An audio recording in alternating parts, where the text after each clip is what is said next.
Hey everyone, I'm Mine, and welcome to one of my most requested set reviews, set number 70677, the Land Bounty from the Summer 2019 wave of Ninjago. This set contains 1,178 pieces, 9 minifigures, and retails for $129.99 in the US. So yeah, as I said, this is one of my most requested reviews of all time. I think it's because I've reviewed 3 of the bounty set. Well, I did a review of the new Legacy bounty, and then I did the comparison with the Possession and movie bounties. And a lot of you guys were like, hey, that's cool, but the land bounty's on shelves and so is the Legacy bounty. Which one is better? Which one should I get? I didn't include this in that video because I didn't think it really counted as a bounty. Yes, bounty's in the name, but it's very different from the other 3. So here's my official review of the set so you guys can determine for yourselves whether you like this or the Legacy bounty more. But there's only so much I can show you from this wide angle, so I'm going to pick the camera up and take you in to see each little detail of this set. So the land bounty here has 6 wheels, 3 on each side and a spinning blade. These wheels can be angled so it can turn, and I do actually really like this feature. I don't have a huge desk space here to show you how it moves, but if you have it turned this way, it does move at more of an angle, while if you turn it the other way, it moves towards the other angle, or you can have them just out straight, and if you can move it perfectly, you can have it just move forward. These can be controlled manually, like I have been doing, just moving them back and forth, or you can turn this part in the back, and that will move the wheels back and forth for you. So that way you can have it straight, move it to the left, move it to the right. And it's actually a really nice feature. I love how these wheels work, and I think it's very creative for a wheeled vehicle. I don't see this kind of stuff often, and it works really well. And as you may have seen, this blade right here, it has a little wheel on it, so it will spin as the thing moves, and that's pretty cool looking. I can imagine like having an enemy in the way and just having a spinning blade coming to get them, and I think it's a fun little feature. It gives a little life to this build, and I think that's cool. Moving up, you see there's a few stickers. This one says Land Bounty. This just has a little symbol of a dragon. Right here it says 2508, which I just looked it up, is the set number for the blacksmith shop in 2011, Kai's Blacksmith Shop, which is a weird reference. Like, if it was the number for the original bounty, that would make sense, but Kai's Blacksmith Shop is kind of a weird choice to reference here, but that's what that number is. That's where 2508 comes from. Maybe it was the same designer on that set as this one or something, but yeah, that's what that sticker is. Moving up, you can see the deck right here. There's plenty of room to pose figures if you want, but my main issue is the sail. The sails really take up a lot of space in this build. The back one is just as big, but it's in a less relevant spot. Like right here, you can't pose figures anyway, so that's not as big of a deal. But up here, like, this takes up so much of the posable room because this is like 5 by 8 area studs right here, and you can't pose on most of them because the sail's in the way. And the sails make sense in the normal bounty, but even them, they're pretty intrusive. But on this one, like, it's a land vehicle. It doesn't really need sails aside from the fact that it is called a bounty. So the fact that the sails are here and they take up so much space, I don't love that. And then with the cannon as well, it really reduces the amount of space you have to pose figures because it is a wide open deck, but it's just there's these big giant things in the middle of it that kind of mess that up. And as you just saw me knock over, there's this little plane right here, which is kind of cute. Moving down here, we have this little staircase, and it's 4 wide, so it can fit figures going down and to move down to this lower deck.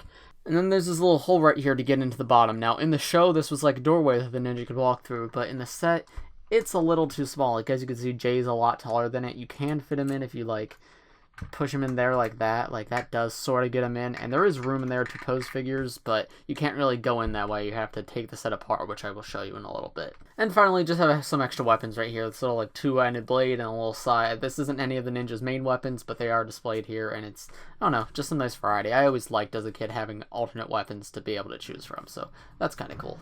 Moving on to the other side, it's all quite similar, except you have this little sword up here that's just stuck right here that I didn't really see before, so that's on that side with a little clip that can be removed. And then moving down, instead of having weapons on this end, there's like a little gear that works with the mechanism in here, which I will show you when I take this apart. And then moving around to the front, you can see that you've got these little golden pipe pieces here, which add a nice little bit of detail. Coming around to the front, you have this grill with these like bright headlights on it. A little golden bar piece in black for some texture, some headlights, and then a windshield which you can look in, and if there's any ninja driving, which as you can see I have Kai in there right now, you can see them through that windshield. And then one last thing before I take this apart, there's lots of open Technic studs right here, which you won't see from most angles, like if you're playing with it like on the floor like this or displaying it. As long as it's below you, you don't really see them, but coming down at this angle with the camera, it makes me realize that doesn't really look very good right there. That should be covered up a lot more because it's this huge piece just so it can have this spinning blade, and I don't think that looks great. Now, if you go back to where this back sail is and you push down right here, you've actually got these cannons that move out, which this is what that looked like from the outside. It just moves them from right here to out here. And that's because this entire area up top can be removed, right? And this can become a little flyer jet or a little boat, however you imagine it. There's a little steering wheel at the front, and you can just take this off and move it. And here's a better look at it detached. You can flip these parts up right here to get into the interior. All three of them move separately, which I do think is a little lame. Like, it just makes it a little annoying to open. If all three of those were connected, I think it would be a lot better, but it's not the biggest deal in the world. And then if you look in here, you have 3 seats, a little stickered console piece, and then a little windshield to look out. So you could probably fit 2 Ninja or Woo in there, and then there's 2 seats in the main one, and then there's a little bit of interior space. So you could probably fit all 6 Ninja and Woo in the land bounty if you really wanted to. Now coming back to the land bounty, removing the flyer leaves this open gap right here where you could see I put Jay in earlier. And then around the back, you can move down these 2 pieces and take out this little buggy, which we'll take a closer look at later, but that's just stored right there. And if you remove that, there's a little bit more room to store figures, so they're going to be out and open to the public. Like, they're not going to be very hidden, and they won't look like they're inside. They're going to be very open if you set them right there. And then finally, there's one more thing you can remove. If you lift this up right here, you can see inside here. There's a little place to hold weapons on the wall. Here's Jay's weapon. You have a little arcade cabinet. You have 2 seats up front where you can sit Ninja. Right now I've got Kai sitting in there, but you can sit another one right here. A little console piece. There's another stickered console right in front of where Kai was. Here's a little steering wheel, little handle right here as well. Then you have a teapot, a little horn piece, Nia's weapon and Kai's weapon. It has room to store all the weapons for all the Ninja, including this set, except for Cole, because Cole comes with his Forbidden Spinjitzu version, and for some reason the Forbidden Spinjitzu versions of all the Ninja don't come with their accessories. They only come with a generic katana, so Cole's weapon does not come in this set, but there's room to store all the other weapons. And then a little teapot, which I assume is for Woo. Oh, and that arcade cabinet is removable. I think this was like a little hint to Prime Empire in this set, and you can just turn it around. It's pretty simplistic, but it's got a nice little printed sticker right there of some ninja fighting game. It's pretty cool.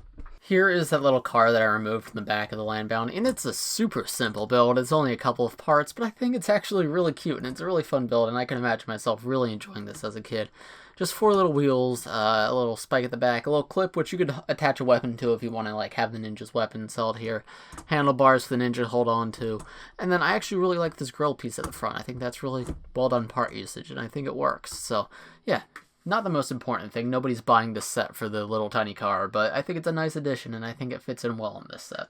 And if you don't like it, you can leave it off. Like, it's not that important. It also comes with a spinner for Forbidden Spinjitzu Cole, and I think this is one of the best Forbidden Spinjitzu spinners. I love, like, the gunmetal gray down here, and then the orange with the sparkles in it. It looks really cool, and it fits Cole really well. And I'm sure a lot of you guys know how these work, but if you don't, you can just spin them like that.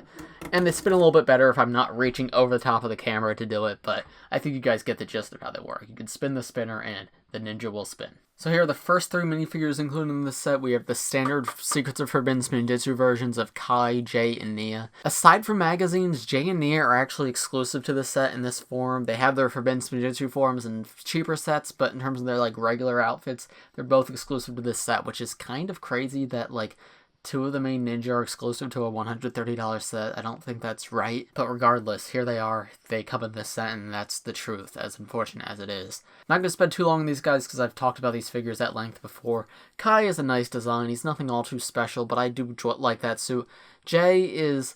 I don't know. I'm not the biggest fan of his Secrets of Forbidden Spinjitzu suit, but it looks fine. I like the little smiley face and lightning logo on him, and I like that he has like the gray backpack on. And the dark blue legs do look good and mix him up from his other suits. And just like most versions of Nia, this version of Nia is great. She looks great whenever she wears the silver and blue, and I think this is no exception. This is one of her best suits ever. And the armor piece really fits in since it's the same color as her suit. Here these figures are with their accessories removed so you can get a better look at their faces and torso prints. Nothing all too special there. I like the blue undershirt on Nia. I think that's the most exciting thing about any of these figures with their accessories removed.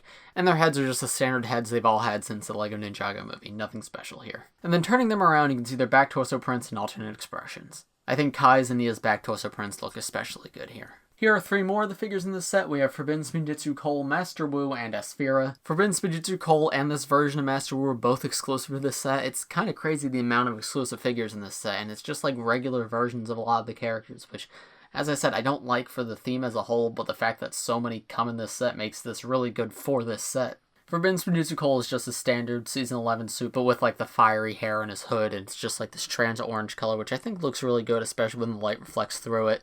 And then it's just a standard black hood besides that. Sensei Wu looks really great. I love this suit for him, and the new cape for him looks incredible. Wu looks great in that cape, and I love this version of him. And then Asphira herself is a really good figure. I love how the light shines through the orange on her eyes and on her frills on the back, and I just think she's a really cool figure. I would have preferred if she had a snake tail instead of like the ghost tail, but I think the ghost tail still works and it fits with the fiery aesthetic she's going for. There they are with her accessories removed, so you can get a better look at everybody's torso prints and at Wu and Cole's face prints. Cole's just got the standard face he's had since the movie, and this is the first time Wu ever used this face. He did end up reusing it for his season 13 suit, but this is like the official redesign of Wu. Wu's had the same face since 2011. They finally redid it in 2019, so this is the new standard Wu face here. And then there's a better look at Asphira's torso without her head and armor covering it. And here's what all three of these guys look like from the back. We just have the standard alternate face for Cole, but a pretty cool back torso print. You actually have Wu's ponytail in the back of his head, which is a really nice inclusion. And then Asphira, that's what she looks like from the back. You can see she's got like a bit of a necklace on, and then just more mummy wraps and fire on her. And then here are the final three figures in this set, Char and two Pyro Vipers. I would have preferred if one of these was a Pyro Whipper because he only comes in one set, but you know me, I like my Pyro Whippers, so it's not the biggest deal that we got two Pyro Vipers. One has armor, one does not. One has a sword like this, while the other one has like a longer spear, and it's fine. Like, it's a nice way to get more Pyro Vipers to add to your army, but they're probably the least interesting figures in this set. Here's what Char and the Pyro Vipers look like with their accessories removed. I'm not going to take apart this guy because it's the same exact as this guy, so just know all of his torso and leg print and everything is identical in this figure to this figure. And then Char, I think, just has the word fire written on his torso in Ninjago. I might be wrong, so if someone wants to correct me on that, they can, but I'm pretty sure that just says fire right there. And then turning them around, you can just see more of the mummy wraps continue on to Char's back, and he's got a little fire symbol.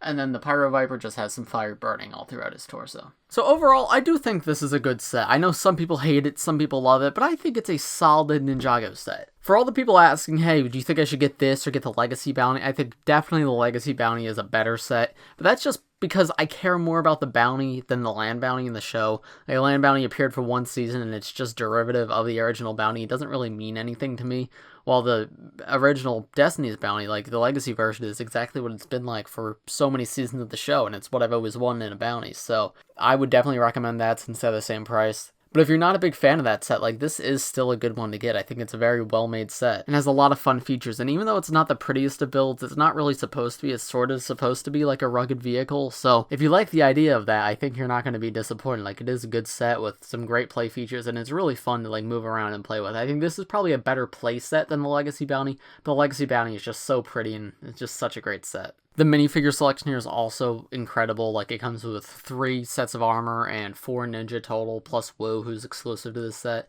And then you get Asphira, Char, and 2 Pyro Snakes. Like, this is a great... I don't want to say starter set because it's so expensive, but this is like a great Fire Chapter set. Like, you could just get this and you have pretty much everything you need from Fire Chapter. So personally, I would tentatively recommend this set. With how expensive it is, I'd say there's better options out there, but I'd say if you want this set, you're not going to be disappointed. But those are just my thoughts. Let me know what you guys think in the comments below. If you do decide to buy this set, click the link in the description. It's my Amazon affiliate link. If you buy this set through my link, you'll help support me at no extra cost to you. If you enjoyed this video, please press like and subscribe if you're new. I do LEGO and Ninjago videos like this every single day, so if you subscribe, you'll be the first to see them. Thanks for watching, everybody. I'll see you in the next one. Bye.